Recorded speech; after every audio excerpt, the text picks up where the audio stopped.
아름다운 낭비하는 제목으로 함께 은혜를 나누고자 합니다. 지난 7월에 제가 선교사님과 저녁 식사를 하기 위해서 운전을 하고 가다가 속도 위반으로 범칙금 통지서가 2개나 날아왔습니다. 하나는 4만 원짜리고 또 하나는 학교 앞 과속으로 7만 원이 날아온 거예요.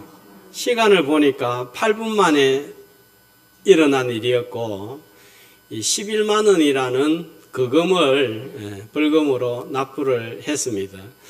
저는 분명히 정상 속도로 운전을 한 것 같은데 속도 위반으로 벌금을 납부하면서 얼마나 아까운지 정말 비싼 식사하고 왔다 하는 마음이 들었습니다. 또 한 번은 인터넷으로 물건을 잘못 구입해서 교환하는데 6천 원이 들었습니다. 적은 금액이지만 이것도 정말 너무 아까운 생각이 들었습니다. 제 실수로 손해를 본 것이기 때문에 낭비라는 생각이 들었기 때문입니다. 하지만 우리의 자녀의 교육과 양육을 위해서는 이보다 10배, 100배의 돈이 들어가도 아까워하지 않습니다. 고생한 아내나 부모님의 생일에 고급 식당에서 식사를 대접하고 좀 비싼 선물을 한다고 해서 낭비라고 생각하지 않습니다. 오히려 참 잘했다, 이렇게 대접하고 선물을 할 수 있어서 감사하다, 조금이라도 우리 부모님에게 이것이 위로가 된다면 좋겠다, 다음에는 좀 더 잘해드려야지 하는 마음을 가집니다. 가치가 있고 의미가 있기 때문입니다. 돈의 액수보다 중요한 것은 가치입니다. 사용하는 물질의 양만큼 가치가 있으면 그 돈은 투자가 되지만 가치가 없는 곳에 돈을 사용하면 낭비가 되고 허비가 됩니다. 힘들게 번 돈을 허비했다고 생각하면 본전 생각이 나고 후회가 되지만 가치 있는 일에 사용을 했다면 만족이 되고 기쁨이 되고 좀 더 했으면 하는 마음가짐도 생깁니다. 자, 하나님께서 주신 물질입니다.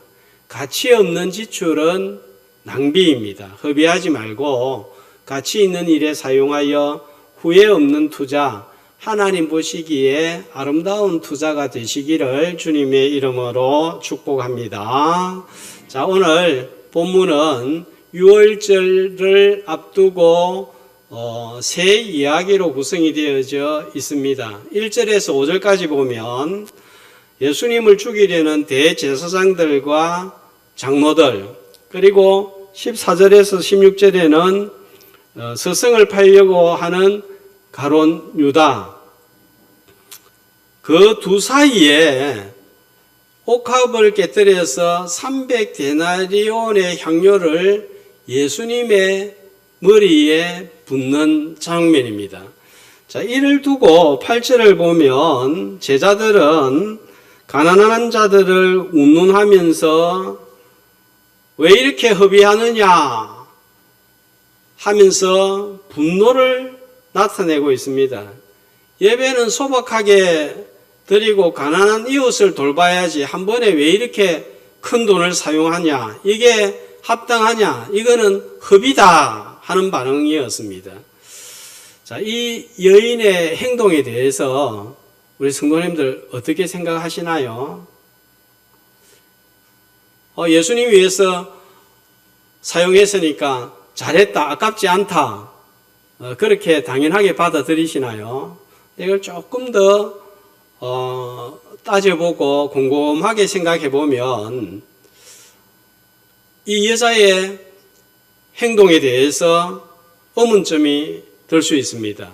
자, 한 데나리온은 노동자의 하루 품삯으로 환산을 하면 일당을 오늘날 10만 원으로 잡으면 300데나리온은 얼마죠?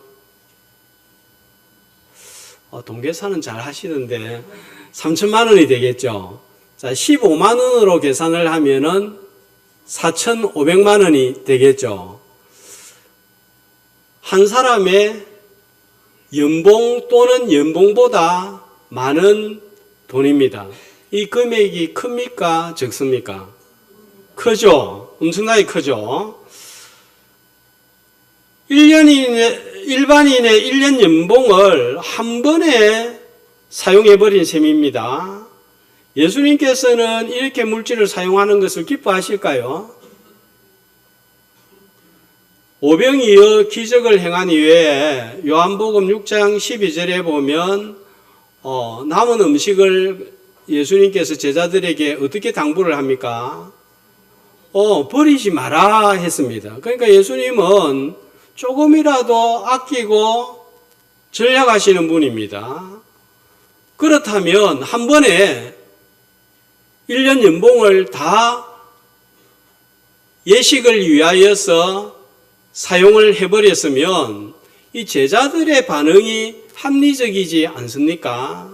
자, 우리 교회에서 제가 교회 일을 위해서 한 번에 3천만 원, 4천만 원을 사용을 했다고 한다면 어떤 한 일을 위해서 자, 우리 성도님들 반응이 어떨 것 같아요? 우리 목사님은 다 생각이 있어서 저러는 거야.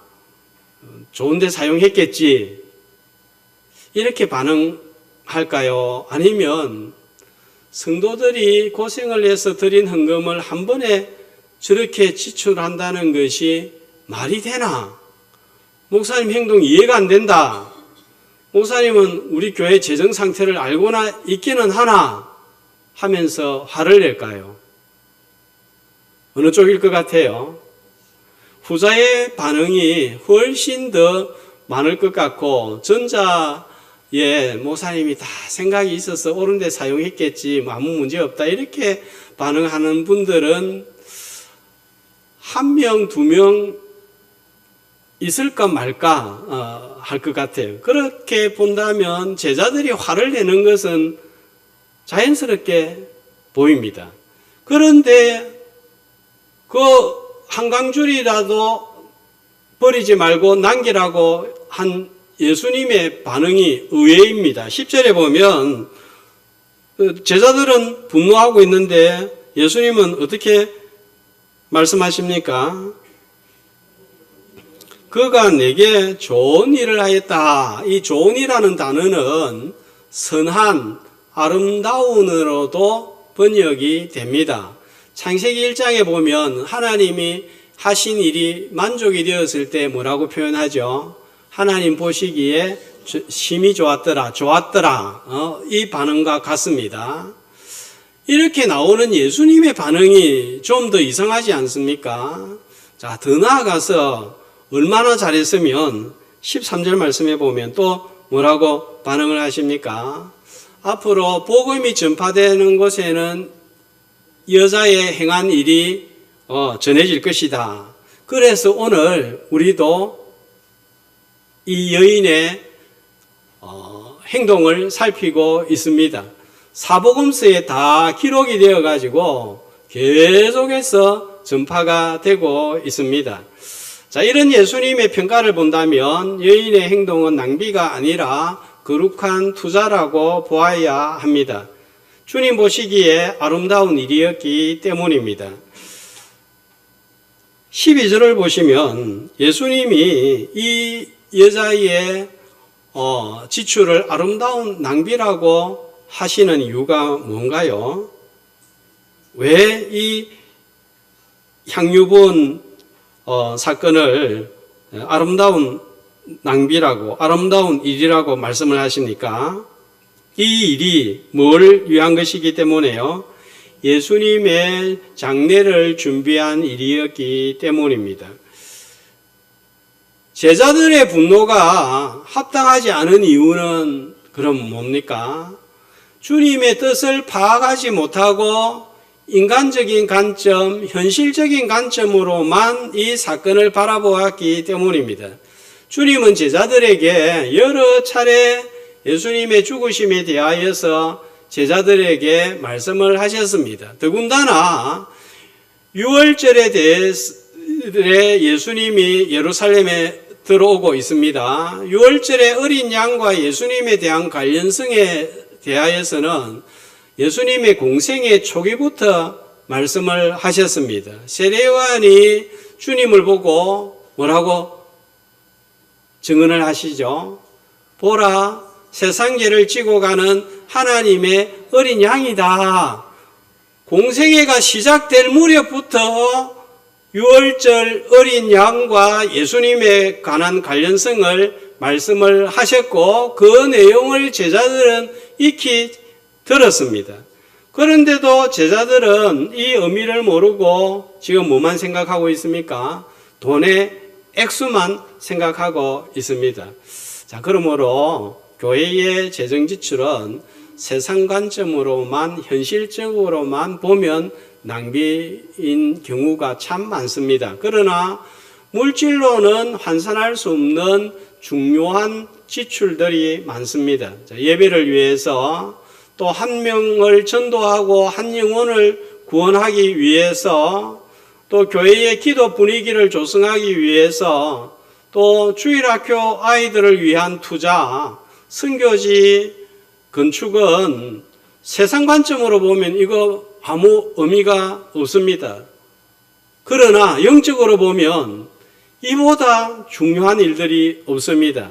교회는 일 처리 방식도 달라야 하지만 투자하는 방식, 물질을 사용하는 방식과 사고도 달라야 합니다. 그렇기 때문에 교회가 재정 지출을 하고 에너지와 시간을 투자할 때 우리가 함부로 속단하지 말아야 합니다. 내 생각과 좀 다르다고 허비다 낭비다 무슨 일을 저렇게 처리하나 비난하거나 정죄하는 일을 조심해야 합니다. 교회에서는 찬성할 때나 반대를 할 때 깊이 숙고하는 것이 필요합니다. 우리는 현실적으로만 판단하는 일에 너무 길들여져 있기 때문에 좀 현실에서 벗어나는 지출이나 행동을 하면 제동을 걸고 비난을 하기 쉽습니다.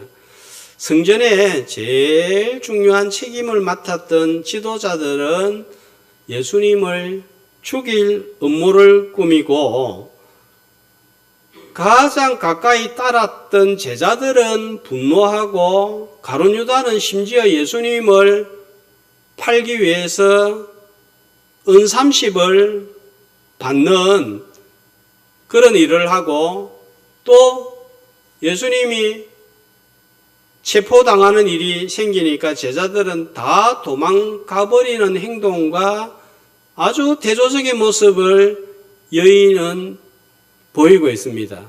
자, 어떻게 이런 행동을 할 수 있었을까요? 향유를 붓는 의미가 어떤 의미가 있고 가치가 있는지를 알았기 때문입니다. 자, 어떤 의미가 있을까요? 구약에서 기름을 부을 때는 왕을 임명하고 제사장, 선지자를 임명할 때 붓습니다. 향유를 붓는 행위를 두고 예수님은 자 12절 다시 보면 뭘 위해서 한 행동이라고요? 예수님의 죽으심을 앞둔 행위임을 말씀하고 있습니다. 자, 우리 주님은 제사장이면서 또 자신이 십자가에 제물이 되어 죽임을 당하신 거예요. 제사장을 임명할 때 기름을 붓고 또 제물을 드릴 때에도 기름을 붓습니다. 죄를 위하여서 제물 되시는 제사장임을 이 십자가 사건을 앞두고 여인은 알았다는 거예요. 십자가의 죽으심으로 새로운 하나님의 나라를 건설하고 왕이 되시는 주님을 경배하는 행위가 또 기름을 붓는 향유를 붓는 행위입니다. 십자가의 죽으심은 그 십자가에 달리신 예수님의 모습 자체가 말씀이에요. 하나님의 사랑과 구원을 전파하는 말씀의 성취가 이루어지는 선지자 역할을 하는 셈입니다. 구원 역사의 의미를 드러내는 놀라운 일을 하고 있기 때문에 복음이 전해지는 곳마다 여인의 행적이 전파될 것을 말씀하고 칭찬을 하고 있습니다. 그러므로 결코 낭비가 아니다 하는 것입니다. 자, 7절에 보면 향유인데 어떤 향유라고 묘사를 하죠? 매우 귀한 향유. 여인에게도 이 향유는 너무너무 귀한 거예요. 1절 말씀을 보겠습니다. 자, 시작이 어떻게 됩니까? 예수께서 이 말씀을 다 마치시고, 자, 이 말씀을 다 마치시고 하는 이 어구는 마태복음에서 계속 반복되죠, 그죠? 자, 그래서 도표를 지난번에 보았던 걸 한번 다시 보면 마태복음의 특징을 잘 보여주고 있습니다. 산상보훈 설교를 마치심에 또 제자도에 대해서 10장에서 말씀하시고 난 다음에 마치시고 또 천국 비유를 말씀하시고 난 다음에 마치신 후에 또 교회에 대해서 말씀하시고 난 다음에 마치시고 또 우리가 5주간에 살펴보았던 마태복음 24장, 25장 어디에서 말씀을 전했어요? 어디에서 말씀을 전했어요? 감람산에서. 그래서 이 설교를 가리켜서 무슨 강화라고 한다고 했죠? 감람산 강화. 그 주제가 뭐라고요? 종말에 관해서 전했기 때문에 종말론 강화.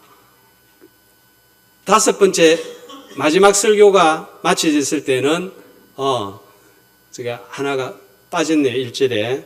자, 예수께서 이 말씀을 그냥 마치시고가 아니고 1절을 보면 1절 성경을 보시면요. 다 마치고 이제 말씀을 다 마치고 난 다음에 여인을 향유 붓는 여인을 소개하는 것은 아주 의미심장하겠습니다. 25장에서 살폈던 기름을 준비한 5 처녀, 받은 달란트를 남긴 자들, 주님의 오른편에 든 양무리에 속한 전형적인 신실한 성도의 모습이 되겠습니다. 주님의 뜻을 알고 나의 가장 귀한 옥합을 끼어들여도 아까워하지 않는 성도, 만입이 내게 있으면 그 입 다 가지고, 10,000개의 손이 있다면 그 손 다 가지고, 10,000개의 발이 있다면 그 발 다 가지고 주님께 드리는 주의 백성들이 되시기를 주님의 이름으로 축복합니다. 3년간 따라다니면서 말씀을 들었던 제자들도 알 수 없었던 이 주님의 놀라운 구원 계획을 파악한 아름다운 낭비의 주인공은 누구였을까요? 우리는 누구라고 알고 있습니까? 이 향유를 부은 여인의 이름을 누구라고 알고 있죠? 마리아. 어떤 마리아? 막달라 마리아로 알고 있죠. 자, 오늘 맞는지 살펴보겠습니다. 향유를 붓는 사건은 너무 중요하니까 사복음서에 다 기록이 되어 있는데 이 내용이 조금씩 다르기 때문에 혼돈이 옵니다. 자, 도표를 한번 보면서 시간적으로 따지면 제일 먼저 누가복음 7장에 나와 있습니다. 그리고 두 번째로는 요한복음 12장, 마태복음과 마가복음에 나와 있는데 누가복음에 나와 있는 것을 보면 예수님의 갈릴리 사역 초기에 나와 있습니다. 그리고 바리새인 시몬의 집에서 일어났고, 자, 향유 부은 위치는 발입니다. 이 여인을 소개할 때에는 죄인인 여자다 이렇게 소개를 하고 강조점은 재용서에 있습니다. 그런데 요한복음, 마태복음, 마가복음은 보면 대체적으로 조금씩 다르지만 자, 지역 장소가 어디입니까? 베다니로서 같습니다. 그죠? 나사로 집, 나병 환자 시몬의 집이라고 나와 있는데 조금 표현이 다르죠. 자, 어디에다가 향유를 부었죠? 요한복음은 발. 그런데 마태복음, 마가복음에는 어디에 부었다고 나와 있습니까? 어느 게 맞을까요? 머리에 부은 게 맞습니까? 발에 부은 게 맞을까요? 그렇죠. 이런 분들이 한 번씩 있습니다. 머리에 부었는데 흘러내려서 발에까지 내려왔다. 그렇게 주로 해석을 합니다. 요한복음에는 이 여인의 이름이 남아 있습니다. 누굽니까? 마리아고, 또 향유의 가격도 나와 있는데 300데나리온이고, 자, 다 세 본문에서는 예수님의 죽음을 강조하고 있습니다. 자, 이렇게 종합적으로 보면, 살펴보면, 자, 어떤 학자들은, 어떤 분들은, 다 한 여인으로 보기도 하지만, 그는 극소수입니다.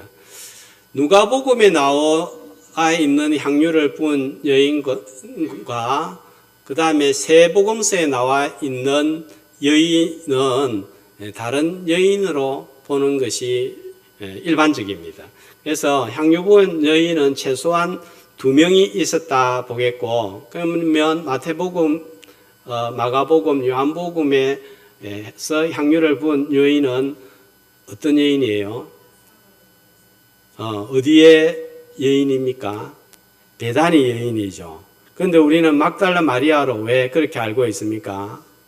찬송가 211장에 보면 막달라 출신의 마리아가 향유를 부은 것으로 그렇게 나와 있는데, 고쳐 부르는 것이 더 정확하다 하겠습니다. 그래서 나중에 찬송 부를 때는 막달라 마리아 안 부르고 베다니 마리아로 부르도록 하겠습니다. 본문의 시간은 감람산 강화를 마친 화요일 저녁 무렵에 발생한 것으로 보여집니다. 마리아는 어떻게 하나님의 큰일인 구원 역사의 의미를 알 수 있었을까요? 이 질문은 우리도 어떻게 하면 하나님의 뜻을 알고 받은 물질과 은사와 시간을, 건강을 허비하지 않고 거룩한 일에 투자하여서 주님의 구원 역사에 동참할 수 있을까 하는 질문이기도 합니다. 이 질문에 대답하기 위해서 이 마리아는 어떤 여성인지 아는 것이 필요합니다. 자, 베다니의 마리아 하면 제일 먼저 우리 머릿속에 어떤 내용이 떠오르죠? 예수님이 마르다 집에 들어갔는데 마르다는 음식 준비한다고 바쁜데 누가복음 10장 39절에 보니까 마리아는 뭐 하고 있습니까? 말씀을 열심히 듣던 그런 여성이었습니다. 요한복음 11장 39절에서 44절에 보면 오빠 나사로가 죽은 지 며칠이 지났죠? 4일이 지나니까 시체가 냄새가 납니다. 그때 예수님이 말씀을 하십니다. 어떤 말씀을 하십니까? 네가 믿으면 하나님의 영광을 보리라 하면서 죽은 무덤에 있는 나사로를 향하여 뭐라고 하십니까? 나오라 하니까 죽은 자가 살아나는 역사를 눈으로 보고 예수님의 말씀을 들었습니다. 그러면서 죽음과 부활을 누구보다도 강력하게 체험을 한 거예요. 믿음의 기본은 말씀이라는 사실을 다시 깨닫게 하는 사건입니다. 믿음이 없이는 하나님을 기쁘시게 못하나니, 하나님께 나아가는 자는 반드시 믿음을 가지고 나아가야 됩니다. 그런데 이 믿음은 어떻게 생깁니까? 믿음은 들음에서, 들음은 그리스도의 말씀으로 말미암는데, 우리는 말씀을 믿을 때 한 번만 들으면 되나요? 안 되죠. 계속 들어야 성장을 합니다. 우리의 믿음이 성장하고 우리의 인품이 새 사람으로 계속해서 새롭게 되기 위해서는 늘 말씀을 사모하는 마음이 있어야 되는 거예요. 자, 인쇄술이 발달하기 전에 중세시대에는 성경책 한 권을 제작하는데 필요한 인건비와 재료비를 오늘날 가치로 환산하면 집 한 채 값에 달했습니다. 그러니까 우리는 오늘날 중세시대로 말하면 집 한 채를 그냥 들고 다니는 거예요. 수도사들이 수개월간 혹은 수년간 작업해야 됐고 사파와 금박 장식까지 포함된 고급 필사본일 경우에는 더 비싸서 집 두 채 값이 될 수도 있었습니다. 귀족이나 성직자만 소유할 수 있는 특별한 책이었고 지식과 권력의 상징이었습니다. 그런데 이제는 우리 손에 들어와 있습니다. 어떻게 이 성경이 우리 손에 들어오게 되었습니까? 이 성경을 번역하고 전달하기 위해서 윌리엄 틴데일, 얀 후서, 마르틴 루터, 우리나라에 성경을 처음 전했던 토마스 선교사와 같은 순교와 희생을 치른 분들이 많았습니다. 그래서 지금 들려 있습니다. 누군가의 생명을 바쳐서 누군가가 희생하여서 죽을 위기 속에서 이 말씀을 번역하고 전달을 하였기 때문에 오늘 우리 손에 들려있는 특별한 성경, 하나님의 말씀이 들어있는 유일한 성경입니다. 자, 이 특별하고 귀한 성경을 지난 주간 얼마나 가까이 했나요? 우리는 성경을 통해 하나님의 뜻을, 구원 계획을 알 수 있습니다. 목사님 바쁩니다. 목사님 우리하고 생활 바꿔보세요. 성경이 읽히는지. 부담이 된다면 매일 성경이라도 읽고 묵상하고 이도 저도 안 된다면 오전 예배 시간에 들었던 말씀만큼이라도 잘 들었다가 집에 가서 한 주간 생활하면서 다시 보면서 묵상할 때 하나님의 뜻에 더 가까이 나아가는 성도들이 되시기를 주의 이름으로 축복합니다. 그런데 말씀을 듣는다고 모두가 옥합을 깨뜨리는 헌신은 하지 않습니다. 왜 그럴까요? 제자들은 마리아보다도 훨씬 자주 가까이 있어 말씀을 들었습니다. 그런데도 마리아의 헌신을 이해하지 못하고 분노하였습니다. 왜 그럴까요? 말씀은 머리로 깨닫는 것이 아니기 때문입니다. 요한복음에 보면 보혜사 성령이 오시면 그가 너에게 내가 말한 모든 것을 가르치고 생각나게 하시리라 했습니다. 진리의 성령이 오시면 그가 너희를 모든 진리 가운데로 인도하시리라고 했습니다.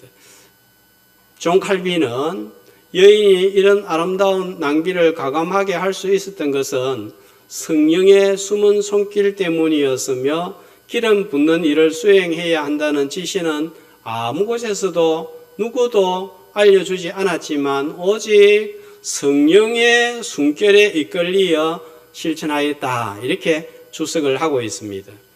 신학자들이지만 구원자 예수를 믿지 않는 이들도 많습니다.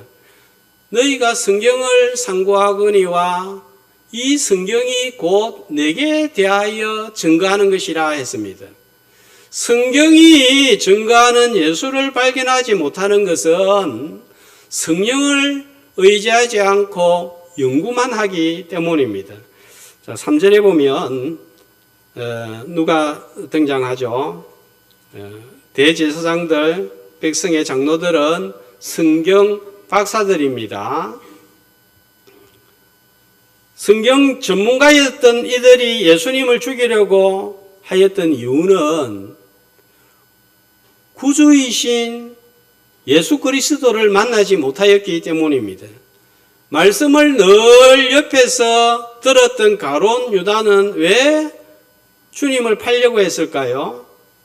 구주이신 주님을 만나지 못하였기 때문입니다. 선생은 만났을지 몰라도 구주로 만나지 못한 것입니다. 신앙적인 지식이, 성경적인 지식이 없었을까요? 아니죠. 성령이 교회들에게 하시는 말씀을 들을지어다 했습니다.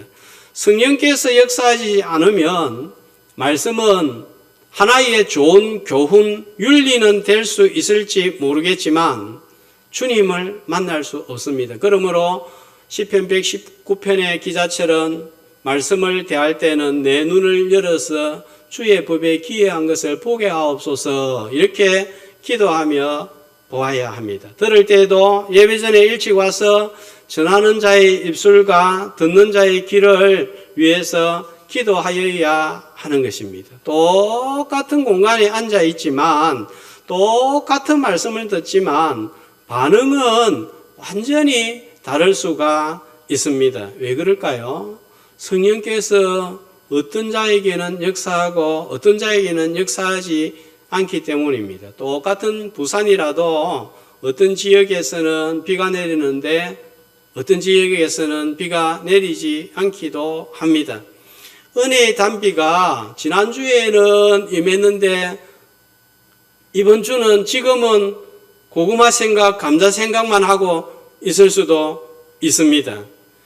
지난 주간에는 은혜의 단비가 소낙비 같이 내리는데 지금은 한 방울도 내리지 않을 수도 있습니다.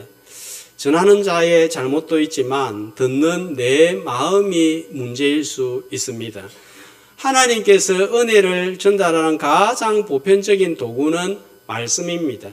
은혜의 단비 없이는 우리의 영혼이 시들 수밖에 없는 거예요. 제 서재실 위에 올라가면 화분이 3개가 있는데 휴가를 마치고 돌아오니까 전부 시들어서 죽어 있는 것 같아요. 그래서 그걸 버리려고 하다가 권사님들이 하는 말이 생각이 나서 혹시나 하고 물을 이제 다 줘본 거예요. 그리고 하루 이틀 지나니까 진짜 신기하게 다 죽었다고 생각한 게 싱싱하게 원래대로 확 살아나는 생명의 역사를 보았습니다.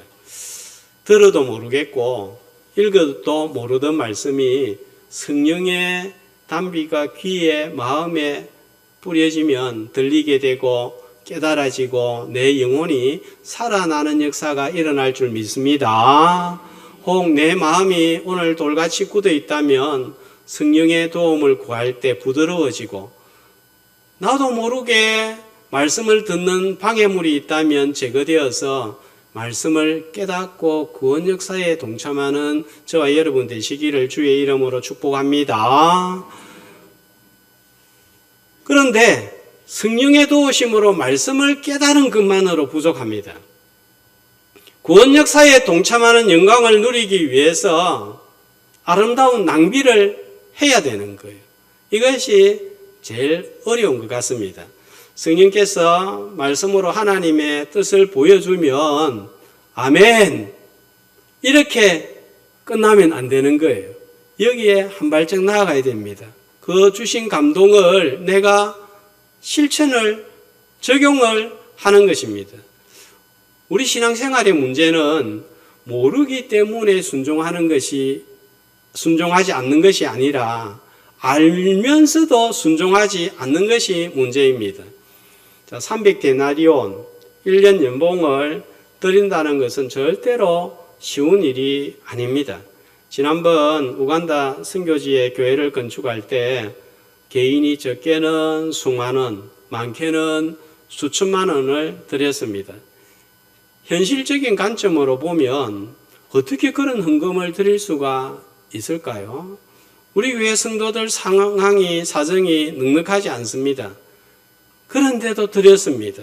수백 명이 모이는 예배당이 3개나 건축이 되고 4개나 건축이 되고 수백 명이 모이는 학교 교실이 2개나 건축이 되었습니다.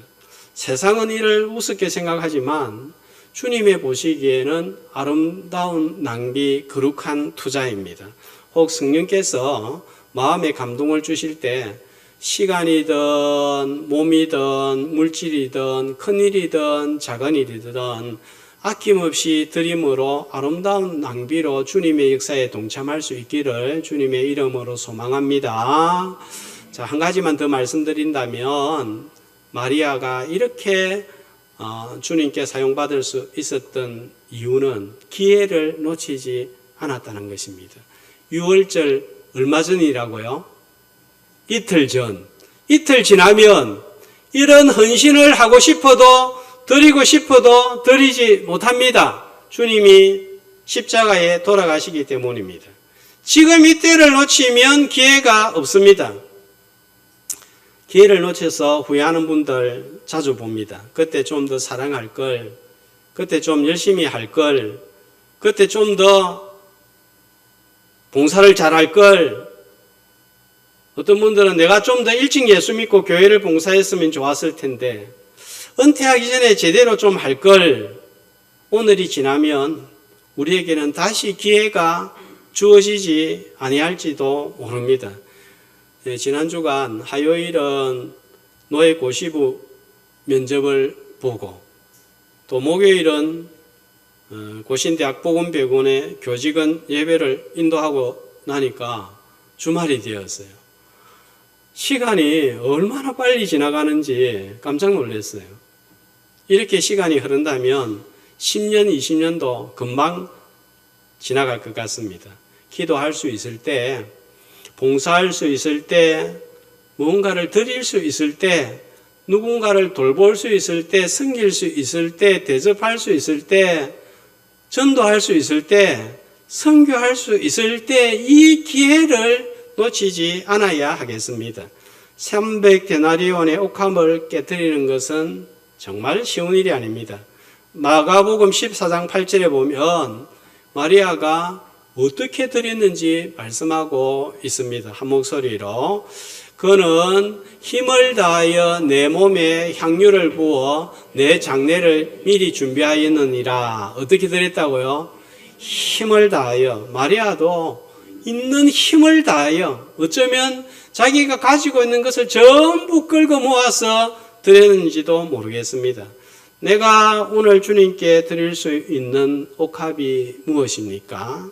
말씀을 사모하는 중에 성령의 도우심으로 순종하여 주어진 기회를 놓치지 말고 아름다운 낭비로 주님의 뜻에 동참하는 우리 다대교회 성도들 다 되시기를 주님의 이름으로 축복합니다.